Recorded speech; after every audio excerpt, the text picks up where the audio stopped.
Darah tiba-tiba muncrat dari tubuh pasien saat operasi berlangsung, bro. Mereka pun seketika panik. Mereka langsung memanggil direktur rumah sakit dan tak lama ia muncul dari sebuah ruangan rahasia di samping ruangan operasi itu. Ia langsung menyuruh menjahit guna menutup luka dan tak lama ia segera memanggil dokter yang menjalankan operasi tadi. Ia langsung mengajaknya minum-minum, tapi ternyata pria itu bukan seorang dokter spesialis bedah, bro.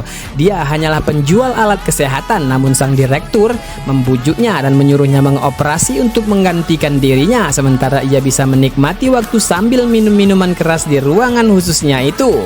Namun lihatlah akibat malpraktek itu.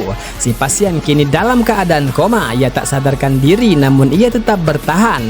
Namun itu bukan satu-satunya keculasan sang direktur rumah sakit itu. Dia juga berpura-pura mengunjungi dan merawat para lansia, khususnya mereka yang tak punya keluarga.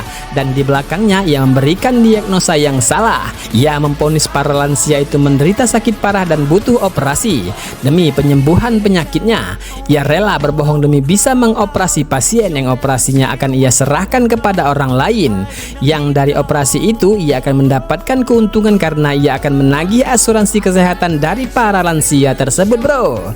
Hingga akhirnya ayah gadis yang jadi korban malpraktek itu mengadukan nasibnya ke taksi mewah. Seketika si abang ganteng dan timnya bergerak. Mereka mulai melakukan penyamaran. Bang Ganteng menyamar jadi pasien palsu, sementara Pak Jang menyamar jadi dokter.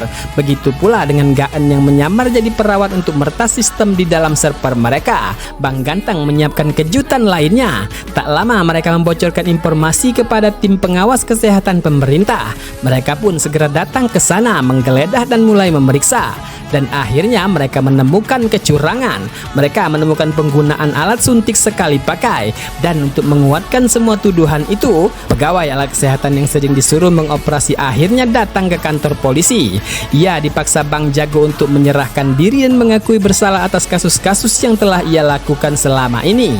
Sebelum akhirnya si direktur jahat itu berurusan dengan hukum. Ia ditangkap dan digiring oleh polisi. Tak sampai di situ, berita yang cepat meluas membuatnya harus kehilangan rumah sakit itu, bro.